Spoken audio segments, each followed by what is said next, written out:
What's going on, guys? Mike Edwards from Titan Performance and Titan Coaching here. I've got some notes that I put together. A lot of people have been asking about, what's it like being married and being in the military? How will being married hurt or help my performance? I've heard that question asked so many times, so I figured I'd give you guys my viewpoint on this topic, not just about marriage, but other relationships and how making sure that your relationships are good in general can help make or break your performance. So first off, being married can either be a really good thing or a really bad thing. It just depends on how you go into it. And this information that I'm going to give you guys is beneficial not for just those going in the military, but could be useful for anybody that's trying to be a professional athlete and perform at the highest level. Any unit that you need to be in, whatever type of job you have, if you want to perform to your absolute best, this advice will be helpful. So I'm speaking mainly to men here, but women can get value from this as well because the principles work both ways. So if you get married or enter a serious relationship, it comes with a ton of benefits, but a lot of changes as well. It can come with tons of negatives that won't pop up until much later if you don't have the right intentions going into it. So right off the bat, you need clear and honest communication up front. And if you both work well together, your wife, she, or your husband, male or female, will be your greatest asset. But if not, they can tear you down, not just your life physically, but emotionally as well. And that's what takes the biggest toll, right? And I've learned from my own mistakes. Over the years, I didn't personally put my wife first in our relationship. I was always thinking about work. How to be the best ranger, how to be faster, stronger, and all that kind of stuff. Luckily, the beginning, I didn't get married till later, so the beginning of our marriage was, still the honeymoon stage. So we got along great when I needed to actually perform. But then later on, towards the very end of my career, that stress of me not putting her first or prioritizing her as my teammate, those things came to a head and it ended up causing issues. So anyway, I'm speaking from experience here. It can hurt you emotionally as well.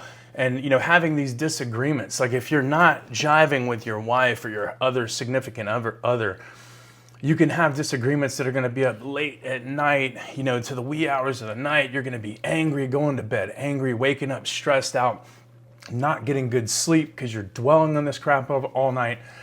And that stuff is not conducive to being optimal performance, right? Like we've all been in these positions and push through them, but it's not optimal for performance. So can we mitigate risk going into a marriage, thinking about this up front, planning it out to kind of mitigate this issue? And I believe that you can. So all these different things that happen, all these negative interactions you can have in a marriage, they bring stress, you know what I mean? And, it's okay to have stress from training and certain things like that. That can make you stronger and build you up. But you don't want habitual, regular, unneeded stress if possible. Frequent unproductive stress is not healthy and detracts from performance. So before getting married, we must be mature and consider a few things first. So what are your motivations for getting married? Do you really love this person, or is it just lust, right? Meaning you think she's pretty or he's attractive or whatever. He has money or she has money, or she cooks really good, whatever it is. These little things, if those are the superficial things that you're looking for, that's not going to be strong enough to keep that bond when times get tough. So are you willing, think about this person that you're bringing in is going to be your closest confidant, right? So you need to be able to trust them with everything. So are you willing to do anything for this person up into include dying for them, give your life for them? Think about that. That's a serious question because this is literally your right-hand man. Whoever they are, your right-hand man or woman, they're your closest confidant. So you need to be willing to do anything all the way up until death for them. Are you willing to serve this person as much as he or she is willing to serve you? Meaning you're willing to pour into them and help them and love them and cherish them as a wife or a husband, but are they willing to do it in return? Because if not, it's going to be unequally balanced. So, think about it. It's got to be an equal commitment if you want it to work. So can you treat her like your wife, this is for the men out there, as a literal queen, putting her before everything else in the world, loving her not just physically but emotionally? I don't mean this by putting women on a pedestal. The man is still the head of the house, and you guys know, like, I'm Bible-based, but the head is weak without a grounded, supportive wife. So for the wife to be grounded and supportive, she must feel loved, supported, and protected, right? So, and if so, a lot of women may not even realize that, but if you treat them that way, the way it's created to be, it'll provide a better relationship.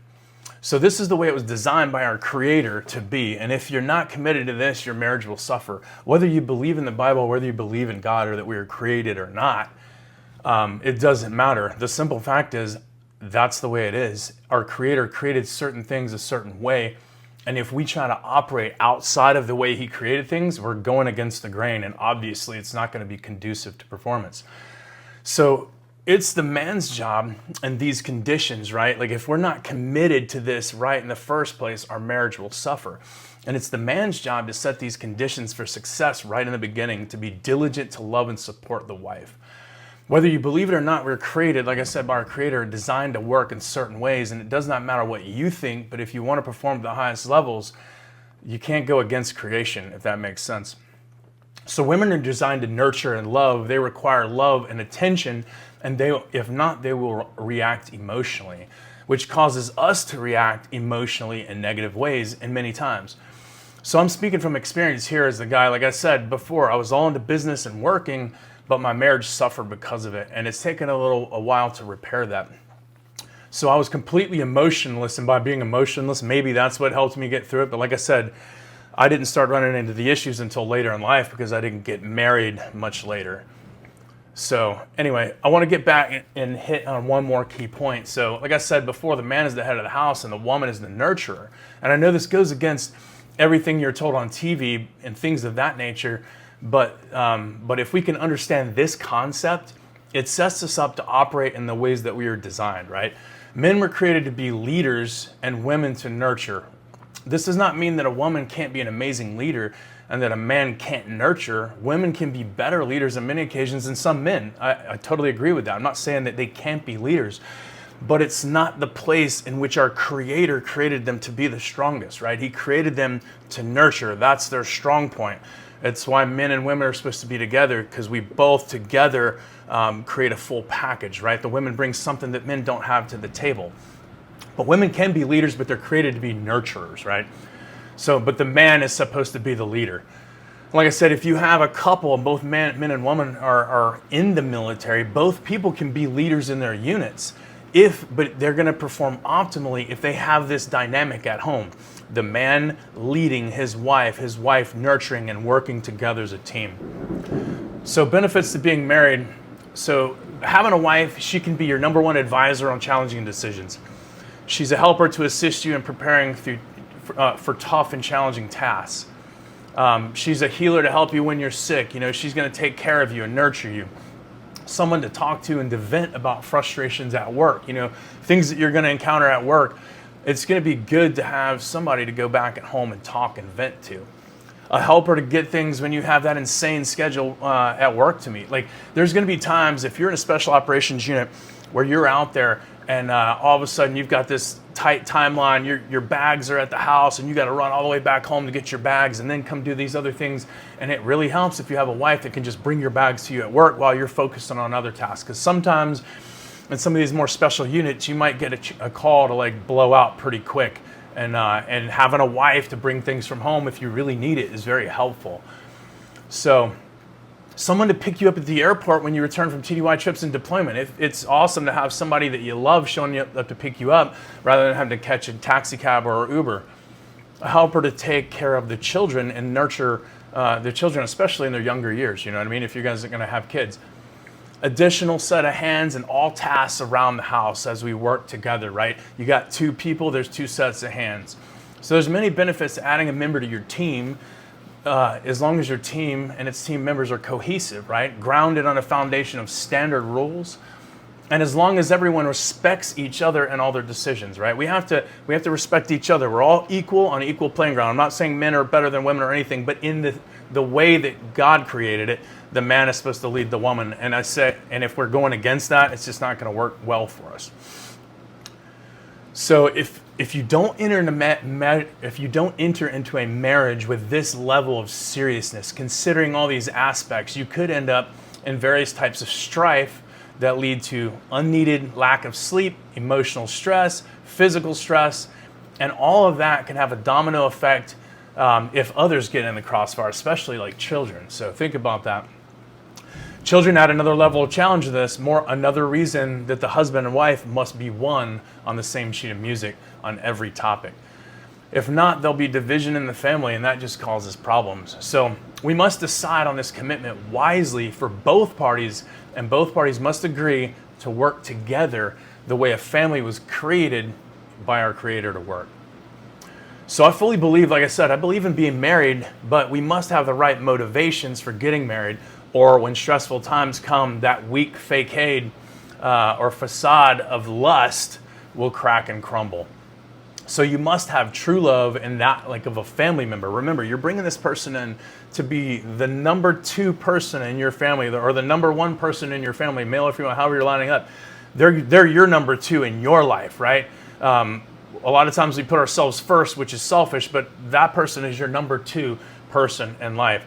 So anyway, you want to be very cautious when considering this and make sure that they actually love you and it's not just lustful. If not, tough challenges that you're going to deal with in the military through a military career will crack that relationship. It's just not going to hold up. There's going to be hard times, late nights.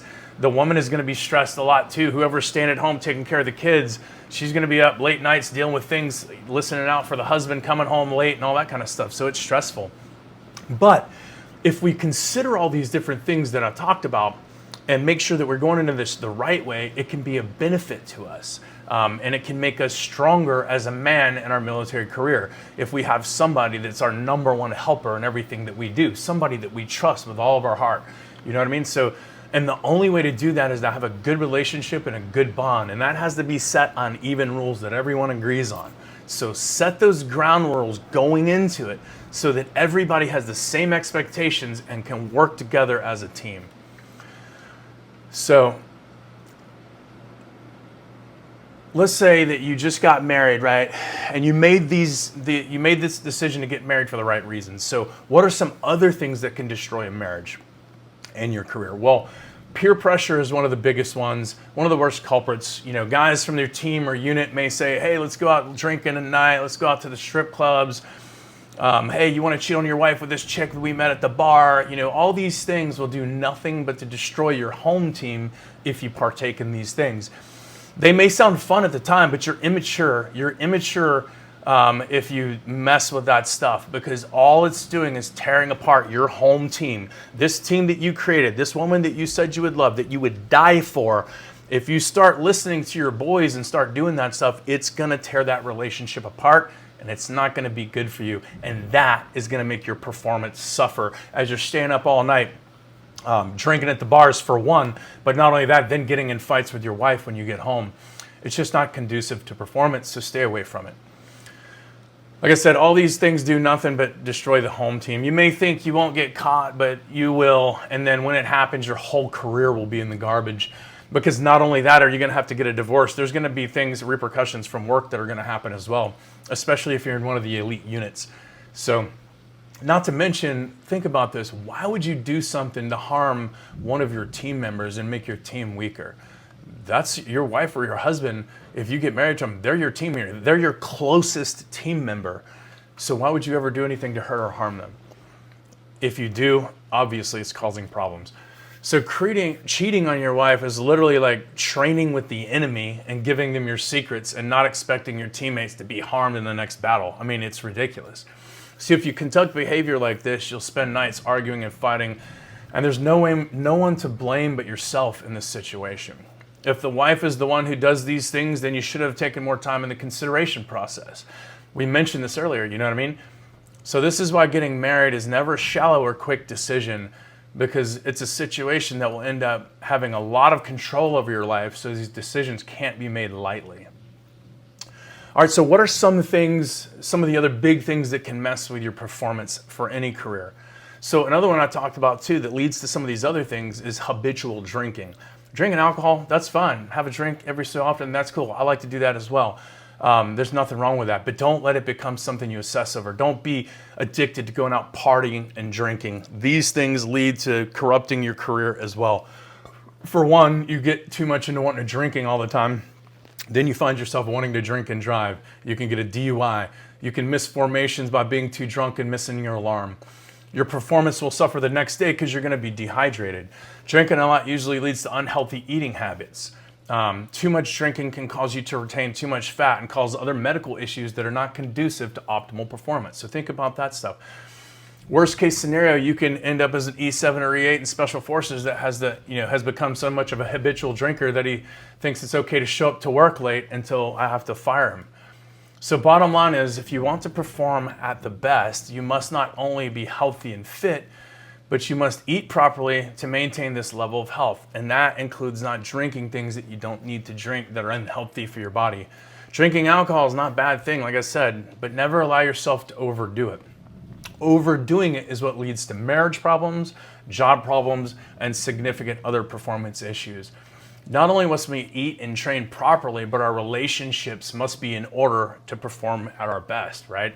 So, and this pertains to not just alcohol, but doing other drugs, obviously, as well. But stay away from it. Don't get hooked on it. A lot of guys want to go out, party, and blow off some steam. That's fine. Do that stuff, but do it responsibly. Do it as an adult. Think about the repercussions. If I drink and drive and get a ticket, you're going to get kicked out of your unit.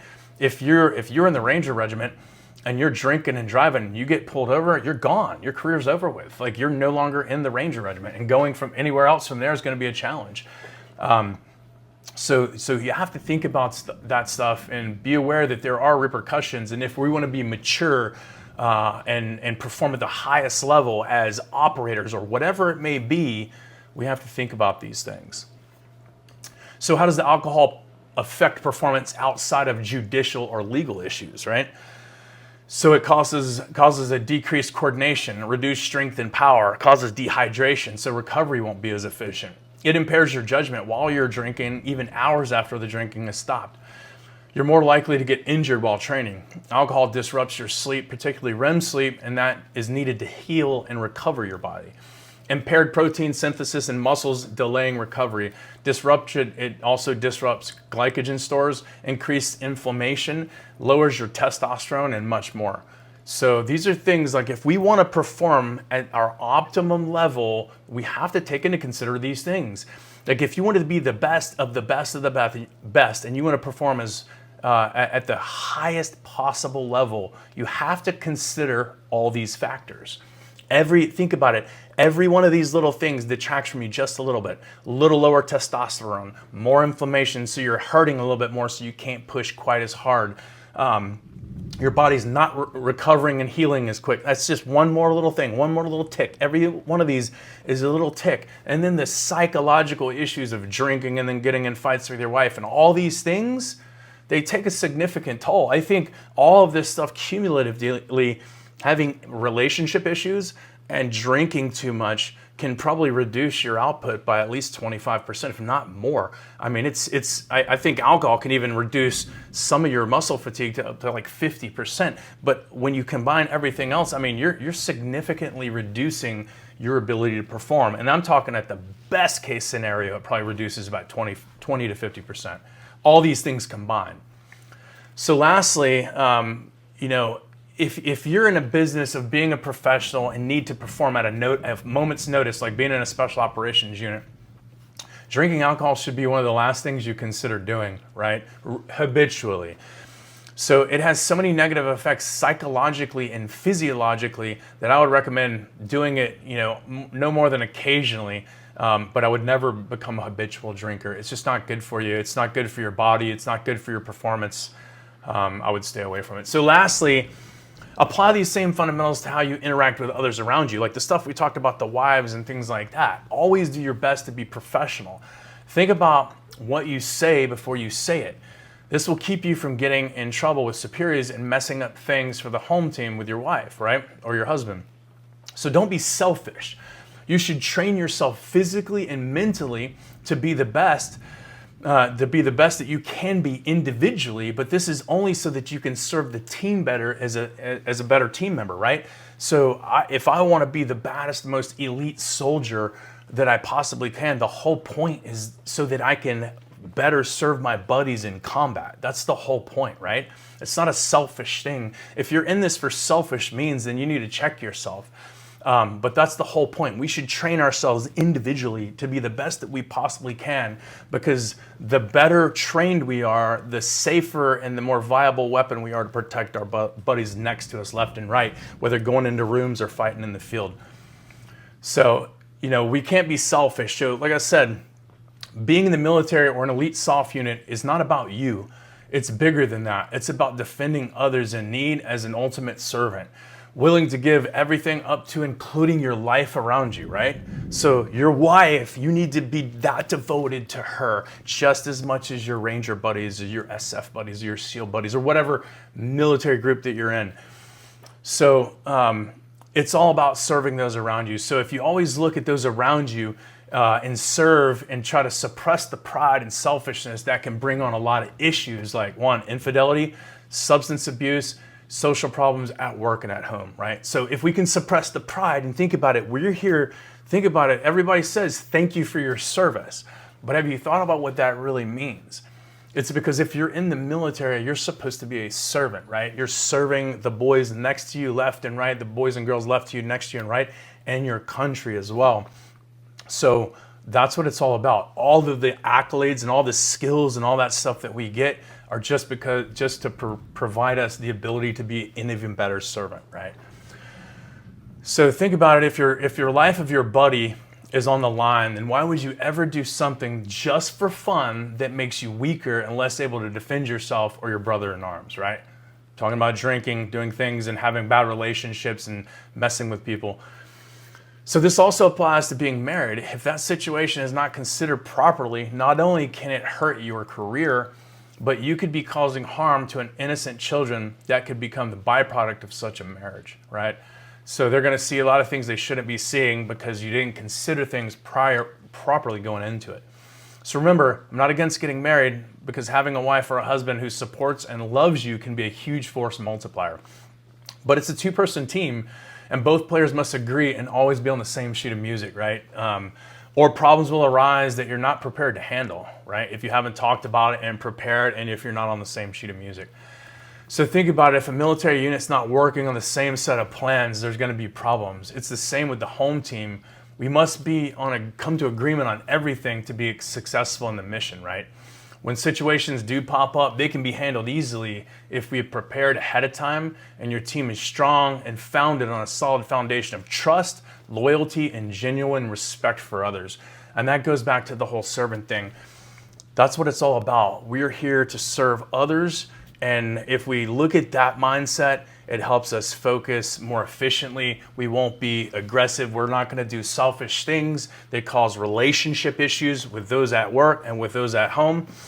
We're not going to be, if we're not selfish, we're not going to be going out drinking to excess and doing things like that perpetuate marriage issues and issues at work as well. So just my little 2 cents on it. Again, from Titan Performance and Titan Coaching. I hope you guys enjoyed that, and I hope you got something out of it.